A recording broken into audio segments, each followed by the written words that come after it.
The music.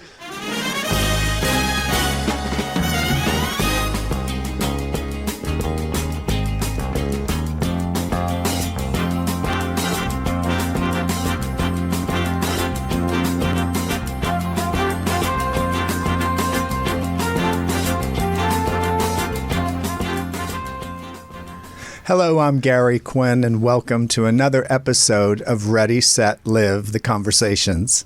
My guest today is author and iconic casting director Joel Thrum.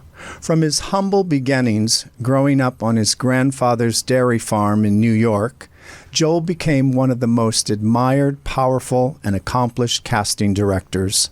As Vice President of Talent and Casting for both Paramount and NBC, he cast remarkable A-list movie stars, along with the movie Grease, Airplane, and the Rocky Horror Picture Show. Many of his television shows were Cheers, Taxi, The Love Boat, Fantasy Island, Charlie's Angels, and The Golden Girls. His new book titled Sex, Drugs, and Pilot Season is the ultimate backstage pass to the boardrooms of Manhattan and the executive suites of Hollywood where show business history was made. Don't go away. I'll be right back with Joel Thrum. Welcome, Joel, the iconic Joel. Yes, thank you for having me here. I'm sure it's a pleasure. You know, Joel, your extraordinary path is probably something that many people in the entertainment business go, wow. Growing up on your grandfather's farm, was there a sense of you saying, I want to be in show business, or I know you just went with the flow? No, there was a sense of I wanted to be any place in the world except here. Okay. that was the thing. The thing was to get out of Brooklyn at all costs. Uh-huh.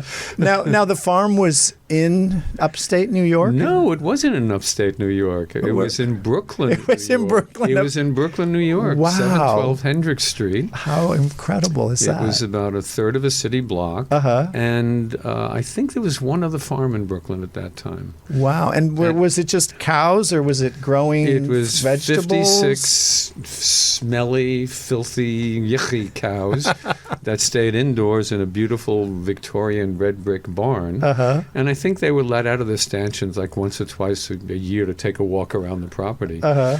But for the rest of it, no, there was a nice Italian man that my grandfather, I don't know if the word is gave permission, but he used to grow lots of fruits and vegetables and flowers, and we got that stuff. Wow. From cows to actors. Now, what was the catalyst that took you to Rome? You're getting way ahead of yourself. Don't I have to get thrown out of college first before I go to Rome? Don't I have to get into college, join the theater group? That's gonna be the movie, the Joel Thrum movie. So you want me to jump from the farm to Rome? Well, let's go to college. Okay. So, I go to college. Right. I got a sitting at home. Senior year of college. And by this time, we'd moved out of Peace, New York into Canarsie. We slightly bettered ourselves. Canarsie, East Flatbush. And was going to Tilden High School. And a letter comes from the Board of Regents, State Regents Board, that I've won a scholarship, a New York State scholarship. And my mother is saying, oh, this is ridiculous. It has to be wrong. So 3 days later, a call came from the New York State Department, whatever the Regents Board is, saying, oops, there's another Joel L. Thrum at a different school who won the scholarship. If you Google me now, he is a retired urologist living in North Carolina, so he got dibs on that. But no, what happened was I was... being a classic underachiever with like test scores off the charts and like less than C averages, I couldn't go to the nearest city college, so I went to the furthest one away called Hunter College in the Bronx, an hour and 45 minutes away by subway and bus. Wow. They had a special program for underachievers, which turned out really wasn't a special program at all. It just meant you could only take 12 credits. But the good thing about this trip was I never had to open a book at home. Nice. Because I pretty much got on at the first stop of a train and got off at the last stop of the train. So I always had a seat. And that's where I was introduced to the theater group. Okay. And that's how my interest in actually maybe even thinking about entering show business as a career happened. Wow. And then you went to Rome. Yes, I accidentally flunked out of college. Okay. Accidentally, because I thought if I dropped a class, I would get a withdrawal without prejudice, but no, I got a withdrawal with failure. So at that time, Italian movies were all the rage. All the magazines were full of Cleopatra and Liz and Dick. And I thought it would be a lot easier for me to learn Italian than it would be to learn Greek, which is my other passion of mythology. So Italy seemed the better place for it. And so I just went to Italy. Wow. What was your favorite, let's say, thing about Italy? Because I know everybody says, oh, I love the food, I love the people, I love the culture. Well, it's so hard because everything about it impressed me when I got there. The light, the weather, the fact that I was walking in places and on places that people had walked on thousands of years ago. To walk through the Roman Forum, to be able to seriously walk into the Colosseum with nobody stopping you and sitting down there. Right. And just imagining. It just was, it was kind of overwhelming. And that coupled with the art museums and just the cultural feeling that was there, and not to minimize the food, of course. Yes. Because it is impossible to have a bad meal in Italy. Exactly. So in Italy, you sort of dabbled into the entertainment business and you got into acting, would you say? Well, you're great. I wouldn't describe it quite that way. Right. I mean, I'll go into it. Again, it's where do I start the story, Gary? Do I start the story with being at home on a rainy night? Because you read the book. Yes. I would just say the highlights. The highlights. The bullet points. The bullet points to this was I met a man named Guidarino Guidi. Guidarino Guidi was Fellini's assistant, and he was an assistant casting director, too. But he didn't cast any Fellini films. He cast other films. And I guess he took a pity on me, and I was in several movies, like just glorified extras. Gidget Goes to Rome, Zorro meets the Three Musketeers, or Four Musketeers, or how many Musketeers there were. But there were 3 films, and I just was an extra. And but I called them, I never referred to them as extra, I think. Atmosphere. No, Atmosphere came much later. I think I just lied and said I had parts. So after the Rome, you came back to America and you landed a job with the iconic Pearl Bailey. God, you're not doing jumps. You're just going like this. I know. Well, that's why I don't want to give away all the chapters of the book. So when I came back, I went up through like a ladder of training of summer stock, winter stock, and finally I got the opportunity to meet the David Merrick's general manager. At that time, David Merrick was the most important producer in New York theater. And his general manager, whose name was Jack Schlissel, worked right under him, and he was Merrick's hatchet man. And I became the assistant to Merrick's hatchet man. So the one thing I couldn't do was be like Jack. I mean, he wanted a mini-me, and I couldn't threaten the way he could. Anyway. But Jack liked me, and we had long talks every morning before I started work. I'd come in a little early. There were no coffee machines then, so you had to bring him from the diner downstairs. And we talked about what I'd seen the night before, shows, plays, our shows. And one day I talked about one of our shows where we knew Brenda Vaccaro was in it, and she was leaving, and her understudy was on. And her understudy was very good. So I told Jack, hey, she got all the laughs, and I'm sure she'll be a lot cheaper if we use her. And I think the word cheaper caught his ear. Because a few weeks after that, I got called into his office summarily and was told, look, I can't stand working with you anymore. So you got a choice. You can either reopen our casting department, go work with Biff Liff, who was the production manager, get a $50 a week raise, or walk out the door and you're fired. And I said, I don't know anything about casting. And he said, yes, you do. You just don't know you do. And so obviously I didn't quit. I took that job. Wow. And so without any prior training, I suddenly, became, David Merrick's casting director. Wow. And I believe that casting directors have a sixth sense that they know or they feel when the actor is spot on. It is a talent. It is a talent. I think it's a talent, but it's also a talent that needs to be nurtured. And when I look back at it, I look back at all the television I watched as a little kid. The fact that I would go to movies, the local movie theater for the kiddie show, and then be allowed to stay for the adult show afterwards. And all of these actors left some sort of an image on my brain. So, it wasn't as hard as I thought because I had seen so many things. And you were at a time when Hollywood was Hollywood. I was talking to about this with someone the other day I remember when I first came to Hollywood, I had the privilege of being able to meet Charles Bronson and Jill Ireland and, these iconic actors who, there's just not, they aren't around anymore. It was a different era, but you were in it to see all of this, which was an encyclopedia of personalities, really. Yes, I would say. And so when you were casting, you went right into, after you took this role as a casting director, what was the first thing you cast? Well, the first thing I cast was not in L.A. First thing I cast was in New York. They were the constant recasting of people going in and out of Pearl Bailey Dolly. Pearl Bailey was then the fifth star to play Dolly on Broadway, and to my mind, she was still the best. So there were replacements with Pearl in that show. And then there was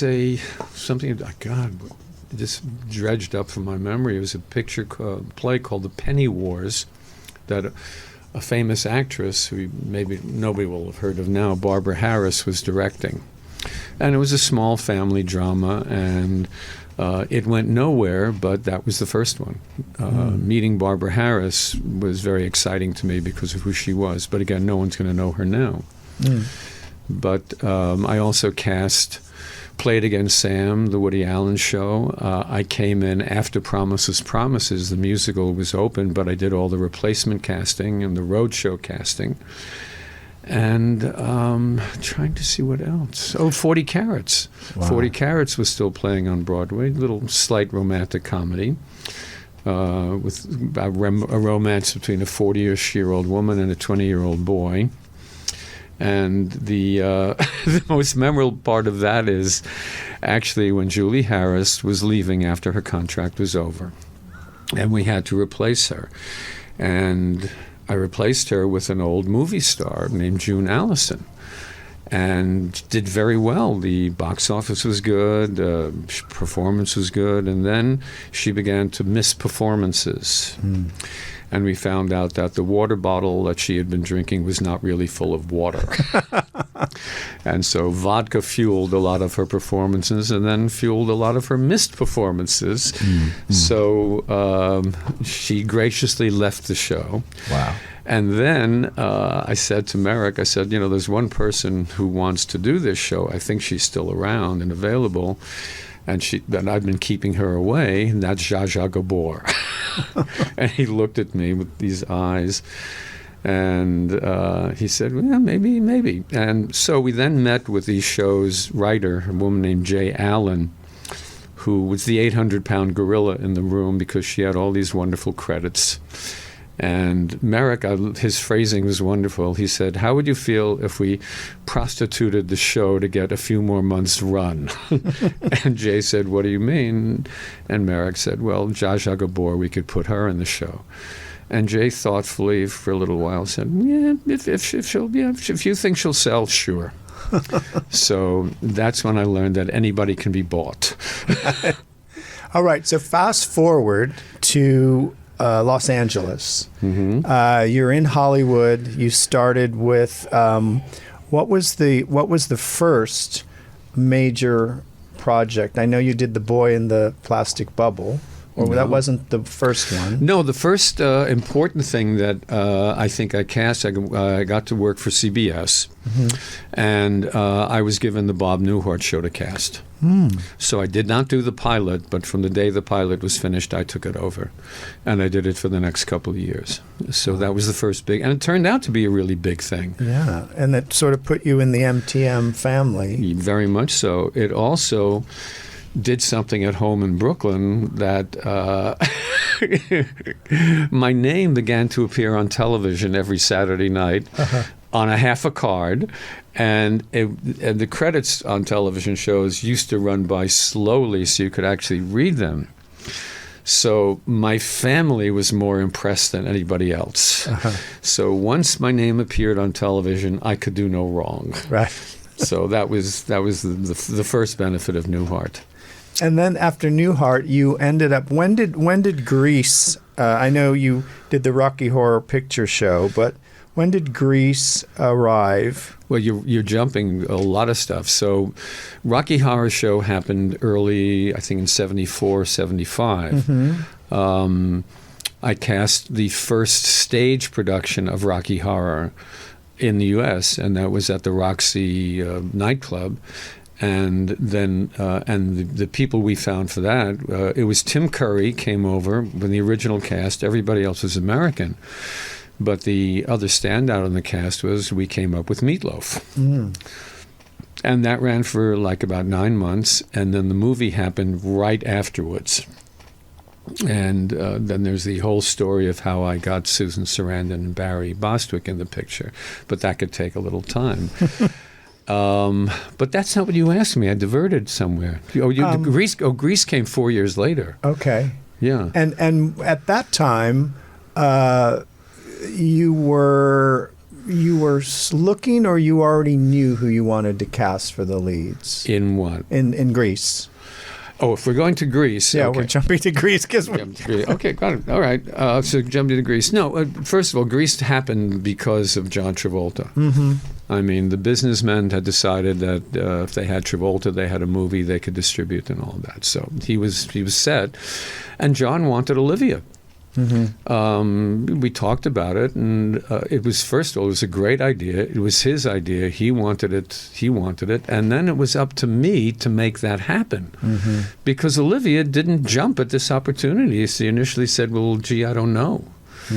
So she asked for a screen test. I've never heard since or before of an actor asking for a screen test. It's always the studio or someone above that. But she had done a British movie a while back and was embarrassed at the way she came off.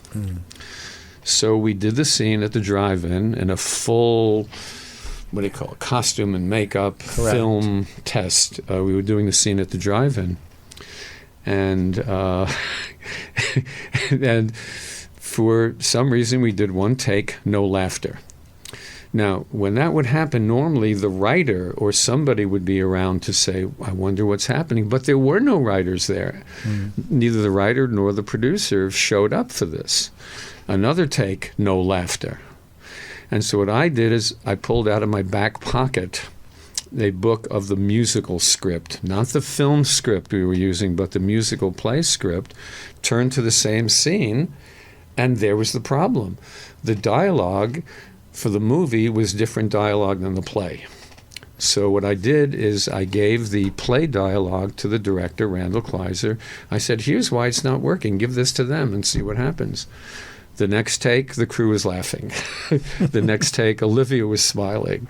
And so going back to the original material, it worked. when Olivia saw the screen test, she said, "Yes, I'm in," and basically that's what happened. So I saved the day. Isn't it so interesting? It's so interesting that the behind the scenes to make something gel that may have not happened, or that, that there were these components that brought it together for it to happen. Well, exactly. And it's interesting because what I did then, I thought that I had done something really good. Mm-hmm. Well, the next couple of days later, Alan Carr, who was one half of he and Bronte Woodard opened up the musical and turned it into, the movie. I mean, he was pissed at me. He said, "Well, did I detect the fine hand of Joel Thrum in that test?" And I said, "Yeah, wasn't it great? Like a little kid showing off for his parents." And he just glared at me. And from that day, I was totally on his shit list, and I just had to figure out not to go any higher. Mm-hmm. But he was pissed because it was his words that I changed. Mm-hmm. I didn't know they were his words to change. Interesting. Wow. And then Airplane. Yeah. How was that? I know you cast Robert Hayes. Was it through because you knew Angie, or you had used Robert before? Well, no, I'd never really used Robert before, but I got to know him from when I produced Angie, so he was there. Right. The only problem we had was originally Paramount wanted a star. And Robert was not a star, even though he was starring in an on-air series for Paramount. But movies and television were very separate then. So he didn't come in until we were like, 2/3 through with the casting process. Wow. But once he came in, there was no contest. I remember I was there because I was working on Angie, and I remember his agent, Arnie Soloway, used to say, "We got this deal, but I can't talk about it. It's going to really shift his career." And you really did shift his career. Well, Hey, what can I say? I think that's the thing about casting directors is they make or break careers in some way. Well, yeah, yes. I mean, I'm not so sure about the breaking, but the making, yes, by putting look at all the people I put in Taxi. Oh, my God. No one ever knew them before, exactly. Really. And, Danny DeVito, no one knew him, and Mary Lou. I mean, these are people who, and Danny has been the most vocal about thanking me. Yeah. He's been wonderful about that, because usually casting directors are, once your job is done, goodbye.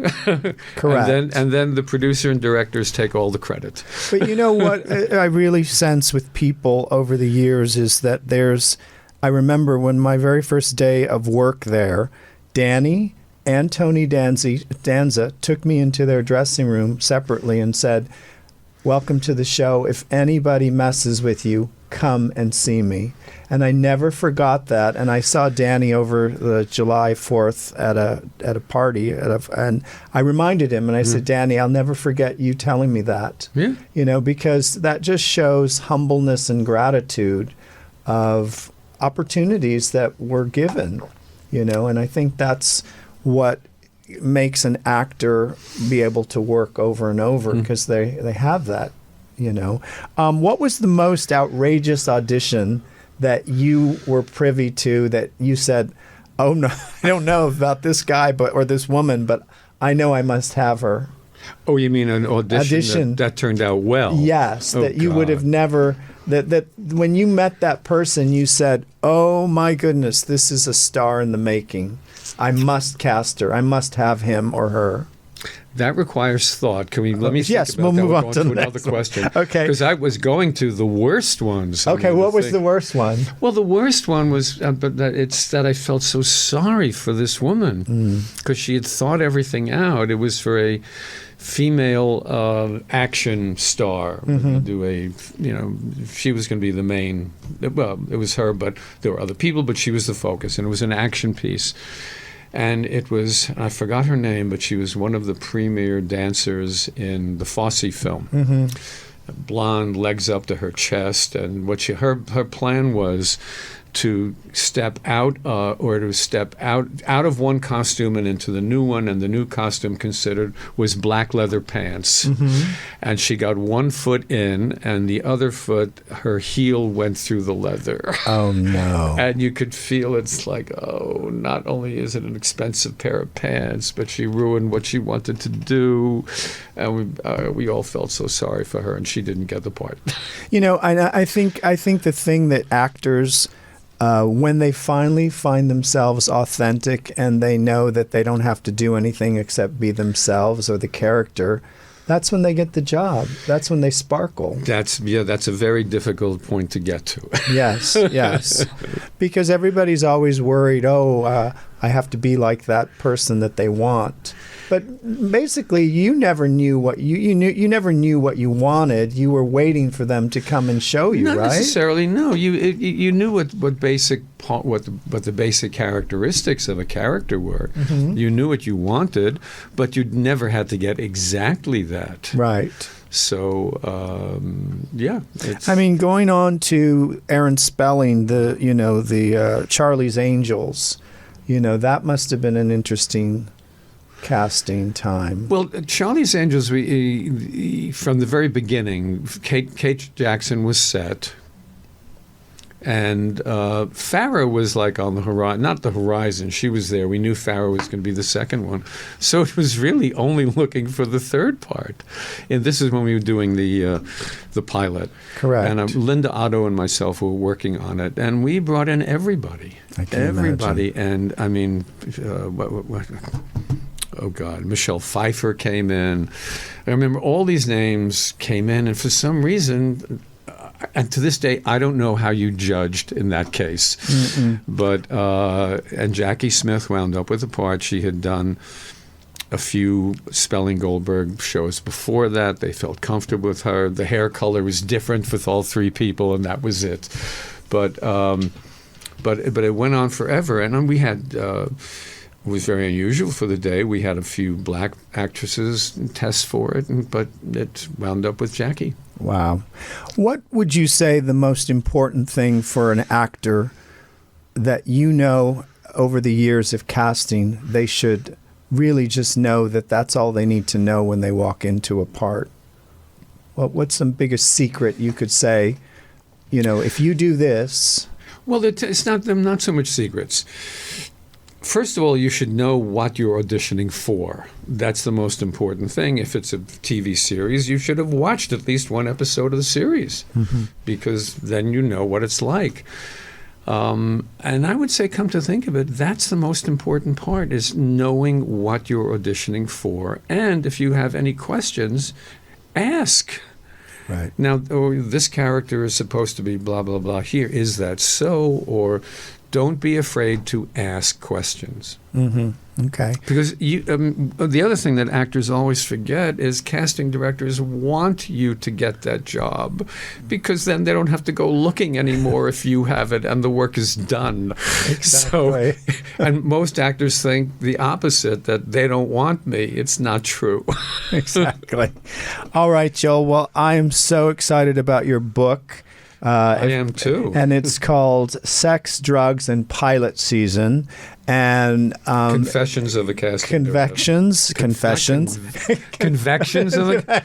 Yes, I would always take that path. Sex, Drugs, and Pilot Season, Confessions of a Casting Director. And that will be available on Amazon, or all your bookstores will have it. And I thank you so much, and I could just chat with you all day about this. Yeah. You definitely have to do a documentary or something. So do it. Okay.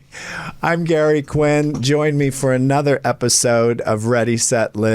Until next time, stay well.